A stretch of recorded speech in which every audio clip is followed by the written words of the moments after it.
Chapter 12 of Favorite Fairy Tales by Logan Marshall. Jack and the Beanstalk.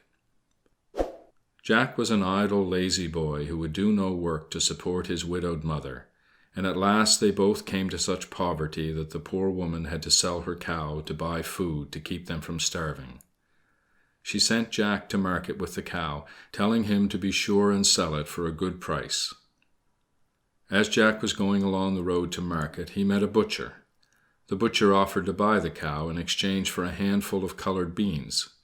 Jack thought the beans looked very pretty, and he was glad to be saved the long, hot walk to market. So he struck the bargain on the spot and went back to his mother with the beans, while the butcher went off with the cow. But the poor widow was very disappointed. She scolded her son for an idle, lazy, good-for-nothing boy, and flung the beans out of the window in a passion. Now the beans were magic beans, and the next morning when Jack awoke he found some of them had taken root in the night and had grown so tall that they reached right up into the sky. Jack was full of wonder and curiosity, and being fond of adventure and excitement, he set out at once to climb the beanstalk, to see what was up at the top of it. And he climbed, and he climbed, and he climbed, and he climbed, and he climbed, and he climbed, and he climbed, until at last he climbed right up to the very tip-top of the beanstalk. Then he found himself standing in a strange country. In the distance he could see a big castle, and as he was hot and tired with his long climb, he thought he would go and ask for something to eat and drink. He had not gone very far before he met a fairy, who told him that the castle belonged to a wicked ogre who had killed and eaten a great number of people. "It was he who killed your father," she said, "and it is your duty to do your utmost to destroy the wicked monster. Go now and see what you can do. If you can carry off any of his treasures, you are at liberty to do so, for none of them really belongs to him. He has taken them all by force from the people whom he has robbed and killed." Jack was delighted at the idea of this adventure, and set off in high spirits towards the castle. The castle was farther off than he had thought, and by the time he reached the gates it was so late that he made up his mind to ask for a night's lodging. There was a woman standing in the doorway, but when Jack made his request she was very frightened, and said, "Indeed, I dare not take you in and give you food and lodging. My husband is an ogre who lives on human flesh. If he were to find you here, he would think nothing of eating you up in 3 mouthfuls. I advise you to go away at once before he comes home."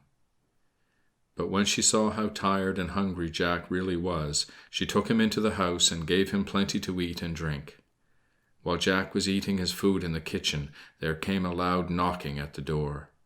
The ogre's wife, in a great flurry, hid Jack in the oven, and then hurried to let her husband in. Jack peeped through the oven door and saw a terrible-looking ogre, who came stamping into the kitchen and said in a voice like thunder, "Wife, I smell fresh meat."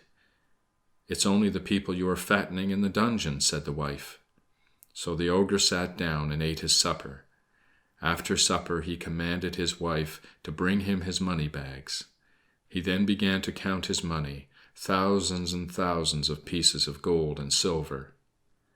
Jack wished he could take some of this money home to his mother, and presently, when the ogre fell asleep, he crept out of his hiding-place, and hoisting the bags upon his shoulder, slipped quietly away with them.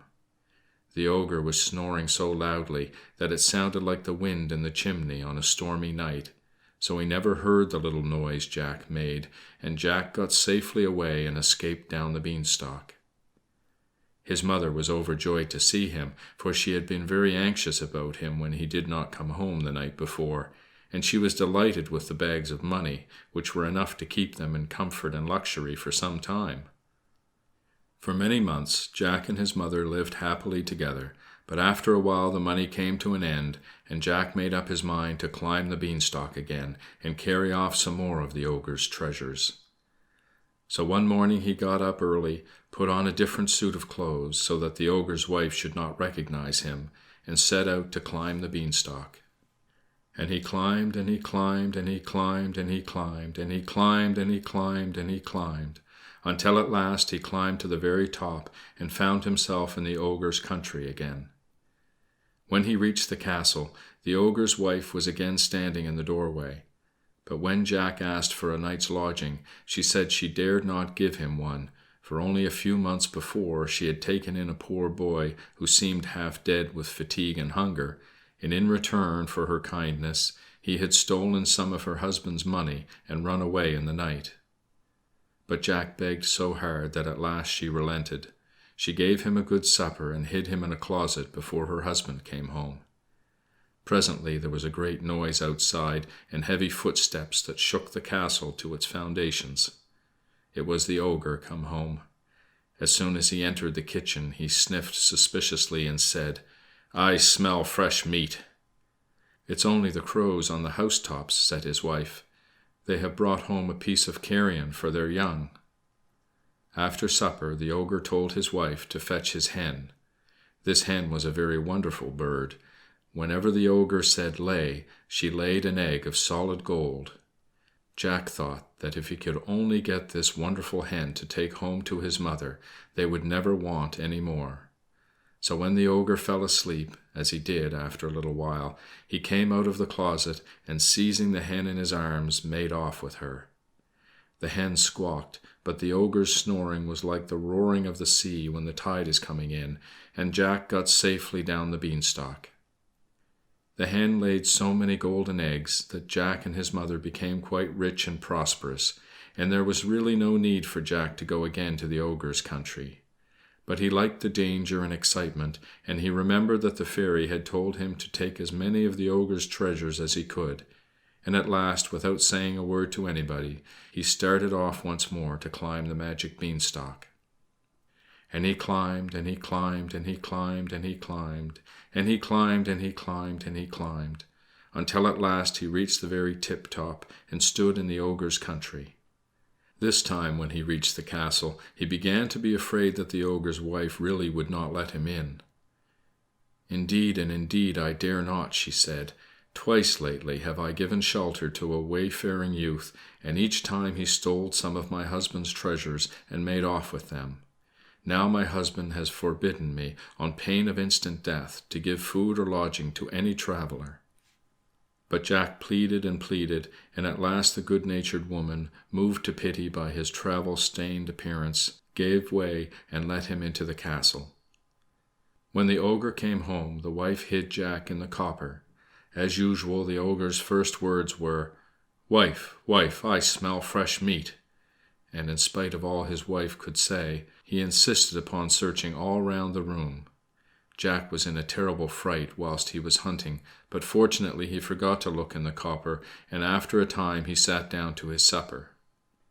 When supper was over, the ogre told his wife to fetch his harp. Jack peeped out of the copper, and saw the harp brought in and set down before the ogre. It was marvellously made, and when the ogre said play, it played the finest music without being touched.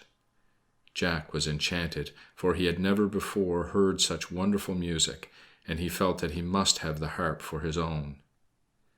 The ogre was soon lulled to sleep by the sweet sound of the harp, and when he was snoring heavily, Jack crept out of the copper, and taking up the harp was about to make off with it. But the harp was a fairy harp, and it called out loudly, "Master, master, master!"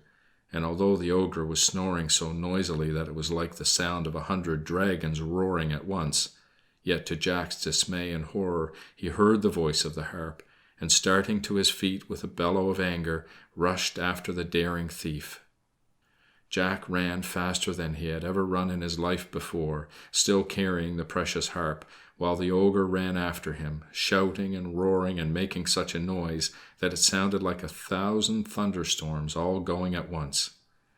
If he had not drunk so much wine for supper, the ogre must very soon have caught Jack, but as it was, the wine had got into his head, and so he could not run nearly so fast as usual, and Jack reached the beanstalk just in front of him.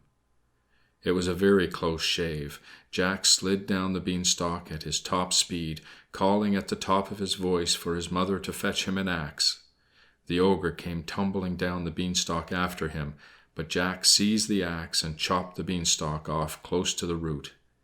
Down came the beanstalk, Down came the ogre, and falling headlong into the garden, he was killed on the spot. After this, Jack quite gave up his lazy, idle ways, and he and his mother, with the magic hen and the wonderful harp, lived in happiness and prosperity the rest of their lives. End of chapter 12. Recording by Evan Smith.